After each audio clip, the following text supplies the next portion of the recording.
Are you Bugsy, Siegel? Watch out for evil. Rituals here. Rituals here.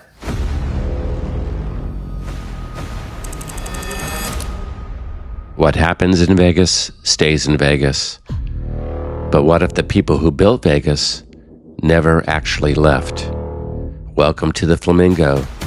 Slap bang in the middle of the strip, surrounded by mega resorts and giant LED spheres, sits this pink, neon-soaked time machine. Welcome to West Coast Haunts. Today we are checking into the oldest continuously operating resort on the Las Vegas Strip.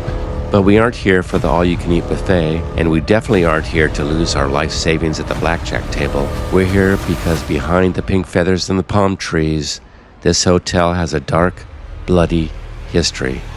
And tonight, we're trying to talk to the ghosts of the Mafia. So buckle up. We just came to the entrance to where his memorial is, and it is closed. On the Spirit Talker, it said when I got here, my body's around here.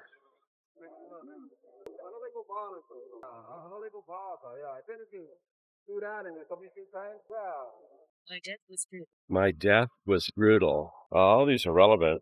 My death was brutal. That's just, again, crazy. Got this little Buddha guy and a turtle. So, very interesting. All this is pretty relevant to what we've been talking about. Yeah, people keep going up trying to get in, too.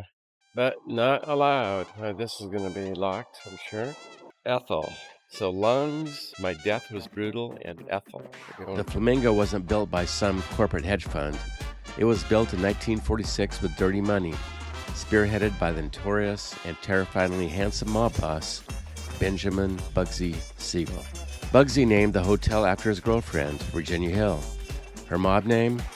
The Flamingo, thanks to her notoriously long legs and fiery red hair.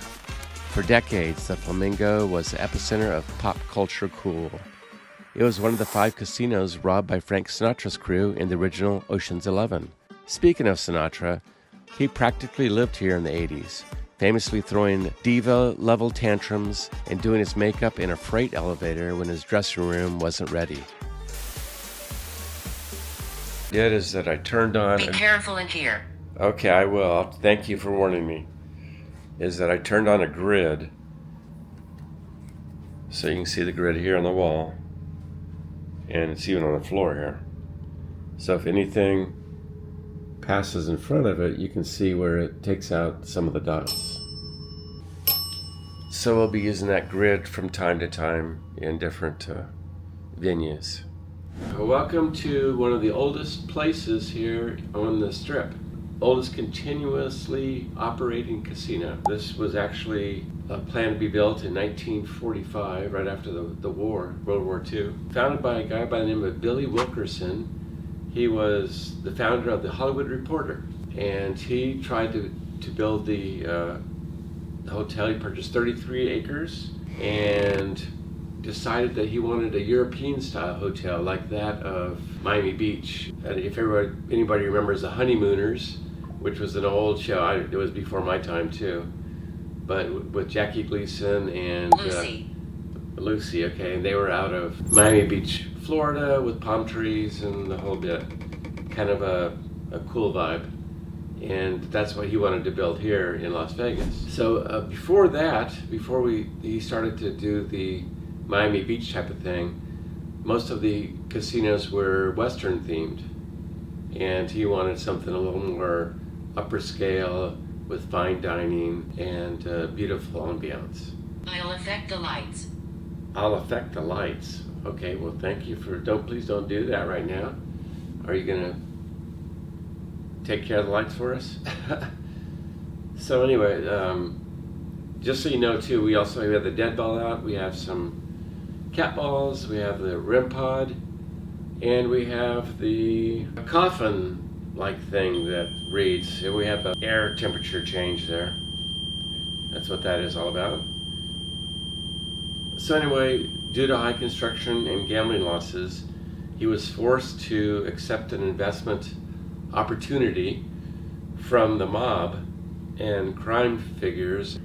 Bugsy Siegel came over to control the project from the mob. What happened was that he was actually pushed out, forced to sell, and Bugsy Siegel was basically the owner of the hotel. I'm nasty. You're nasty, oh gosh. We don't need that at all.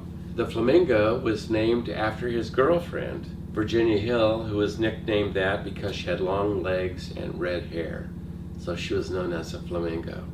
And that's where the name for the hotel came from. I thought that was kind of interesting. Which brings us to our investigation inside Bugsy's old stomping grounds near the presidential suite. Armed with a Spirit Talker app and an SLS mapping camera, we started asking questions. At first, it was just static, normal hotel noises. But then, the spirit box spat out a phrase that made my blood run instantly cold. They had one eye. Okay, who had one eye? I had one eye. Are you Bugsy Siegel? Wait. Pause the video. Why would a spirit say that? Let's look at the facts. June 20th, 1947, Bugsy Siegel is sitting in Virginia Hill's mansion in Beverly Hills, reading the evening newspaper. An unknown hitman rests an M1 carbine on the windowsill and fires a barrage of bullets. Here's the gruesome part. One of the bullets hit Bugsy squarely in the face. The pressure of the impact literally blew his right eye out of its socket, sending it flying across the room. He lost an eye. So who actually killed Bugsy? To this day, it remains one of the most infamous, unsolved cold cases in American history. Major publications like the LA Times and the Chicago Tribune pointing the finger straight at the top of the underworld. The leading theory? His childhood friend and syndicate mastermind Meyer Lansky, along with the Chicago outfit, and Lucky Luciani ordered the hit because Bugsy was skimming off the Flamingo's massive construction budget. But they weren't the only ones who wanted him dead. The East Coast syndicate, rival families, angry relatives, everyone had a motive. But despite all the arrests and endless interrogations, to this day, absolutely no one whose finger actually pulled that trigger on the M1 carbine was jailed. The police eventually packed up the files. The case went ice cold. But here's the thing about a violent, unsolved murder. Sometimes the victim isn't quite ready to move on. He opened the hotel at a bad time. The hotel wasn't even ready to open, but he was anxious to get it opened up. So he opened it December 26, 2046. And because of that, none of the hotel rooms were ready. So the high rollers, they went and stayed at other hotels. So they lost huge amounts of money. They actually had to close down and schedule another reopening. So then they opened it again in early 1947 on March 1st. And it was called the Fabulous Flamingo, and it quickly became profitable. By May, it was profitable.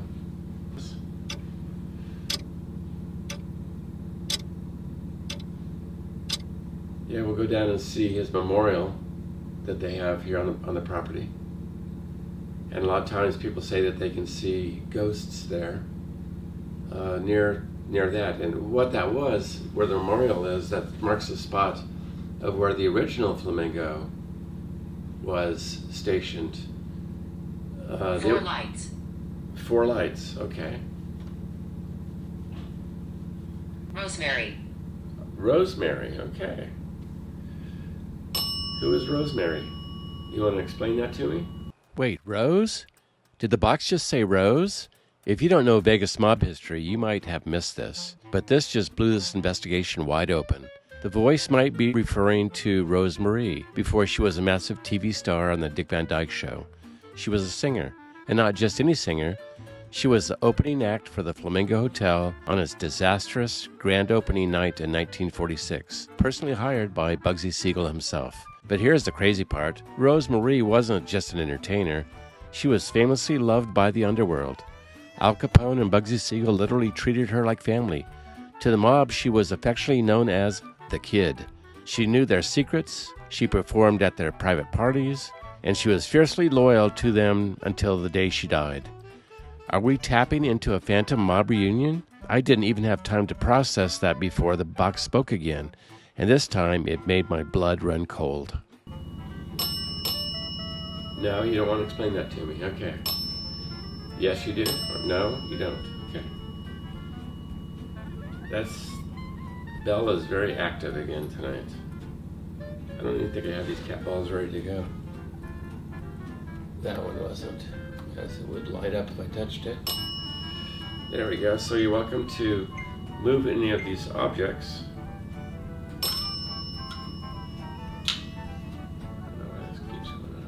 I just like to talk. You just like to talk. Okay. So I'm here. I'm ready to talk to you. Let's have a nice little conversation. You can tell me. Wow.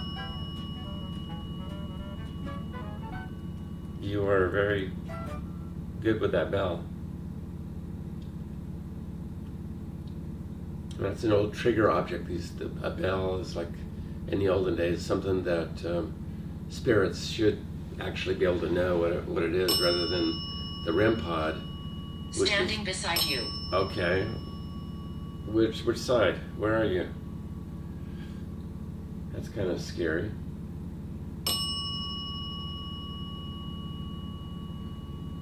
Where a lot of these trigger objects are like the REM pod, those are kind of new, where they don't know that in order to go here close to it, in order for it to go off.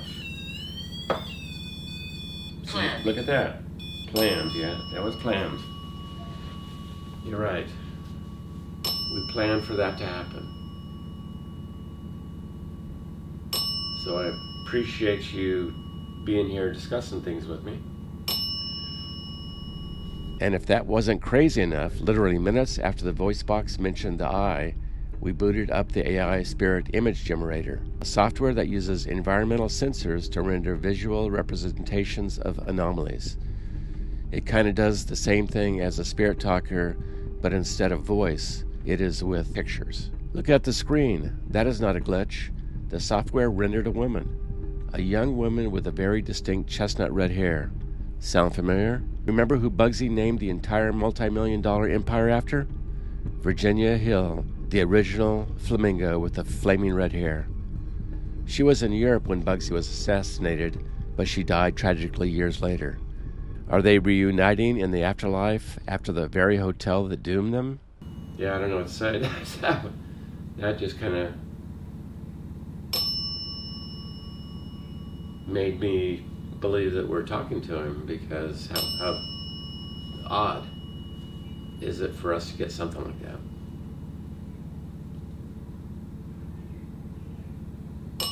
So, well, again, thank you for confirming who you are.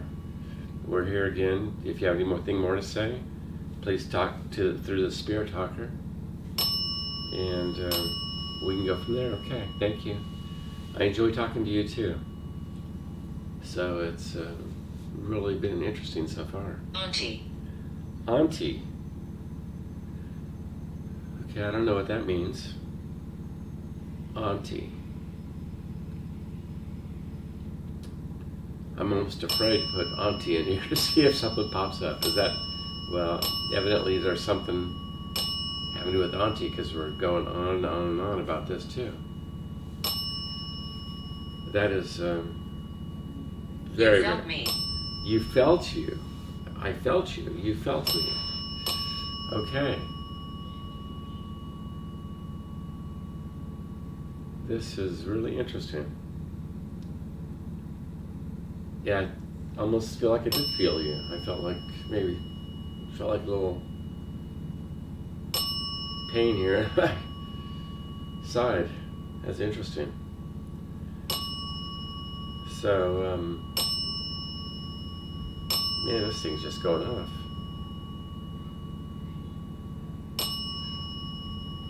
Let me see here. Okay, so here we go. Cultural meaning of auntie in criminal history. An auntie in Las Vegas social settings is a term of endearment and respect for an older maternal community member, contrasting sharply with the historic male-dominated Italian Mafia figures like the Chicago outfit's Tony the Ant Spilotro. We talked about Tony the Ant Spilotro as Circus. He was the guy who was taking out 6 6 miles out and put 6 feet under. So he was 8 miles out, 6 feet under. He was 86th. So, yeah, Tony the Ant Spilatro. I make noises. You are making noises, and we're trying to get a story here, and well, thank you for communicating with us. That's the main thing. So the ante represents community leadership, warmth, matriarchal social groups, and local volunteerism or family-style support networks. So that's what an ante means. And again, that just came up right here. Well, you're a wealth of knowledge there. Thank you for explaining that.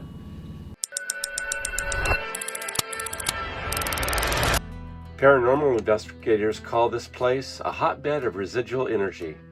Skeptics just call it radio interference. But when you look at the evidence we captured tonight, the coincidences are absolutely staggering. We didn't just get random static in the dark. We got a roll call from the underworld.